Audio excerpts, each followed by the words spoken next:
Sekarang saya cuba buka plug. Tengok dulu. Korang boleh tengok sini sekarang tekanan tak ada. Saya buka. Tengok dia akan naik ke. Masuk cun-cun. Pusing dia. Ikat sampai rasa ketat. Okey lah. Ini pun sama lah.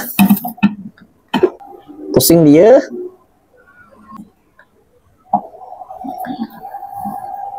Dan masuk dia. Jika you nak safety sikit, pasang konektor lagi baik. Okey. Sudah ikat, dia macam ni mah. Jika saya nak safety sikit, saya guna ini penetip lagi baik.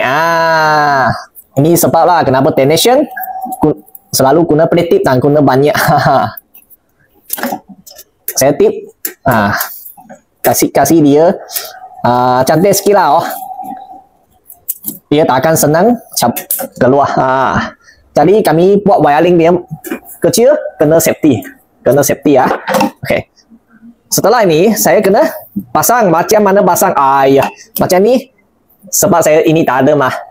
Tetapi ini kipas. Ingatlah, wayar jangan kena dia. Ini kena berhati-hati. Wayar jangan kena ini. Jadi saya boleh macam ni ke? Okey, tak apa. Sekarang saya tunjukkan kabel type berapa bagus untuk Tenation kecil lah. Sekarang saya nak ikat dia, saya boleh guna ini kabel type yang kami efek jual punya. Kami jual punya kabel type mula dan tahan. Saya guna ini besar punya. Saya masukkan dia, saya macam ni ikat lah. Saya boleh ikat macam ni. Okey. Tapi saya kena hati-hati lah, wayar jangan kena ini kipas lah. Okay. Saya ikat satu, saya rasa tak cukup syok. Jadi saya ikat dua. Saya lagi ikat kedua kabel type. Okay. Jika you ikat dua kabel type lagi tak cukup syok, you boleh ikat 3, 4 pun boleh. Sekarang ada lebih ni, potong. Kasih kecil cantik. Macam ni sudah okey. Saya pun boleh guna kecil punya kabel type untuk kemaskan ini wayar kabel. Kemaskan dia. Semua pastikan sudah okey. Macam ni sudah selesaikan saya punya pembaikiran. Sekarang saya mau testing dia. Okey. Saya plug masukkan. Korang tengok saya sudah tukar capacitor. Dan ini pressure dia kosong lah. Kalau saya sekarang buka, dia akan naik atas. Masuknya dia sudah okey. Sekarang saya buka dulu. Korang tengok baik-baik. Dia sudah naik tekanan.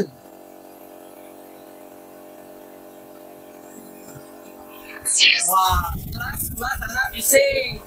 Dia capacitor sudah cukup kuat untuk starting dia. Tengok, dia tekanan pun sudah naik. Okey, ini kan.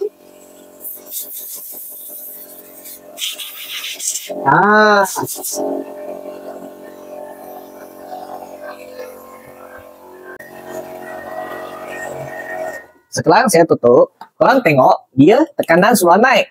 Tak seperti tadi saya buka, dia tekanan tak ada naik. Motor pun tak ada pusing. Dia ada macam suara yang belik-belik. Sekarang saya sudah tukar capacitor, dia sudah okey. Sudah cantik. Dia angin pun sudah ada lah. Korang tengok.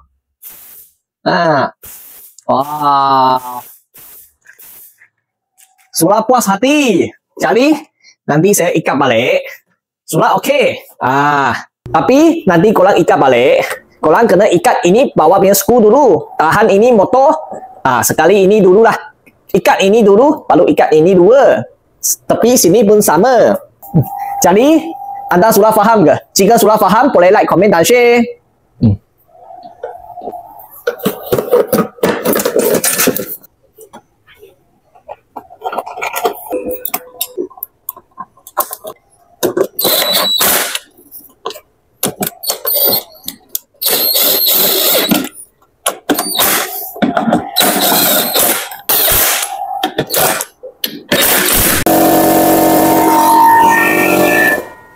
Okay.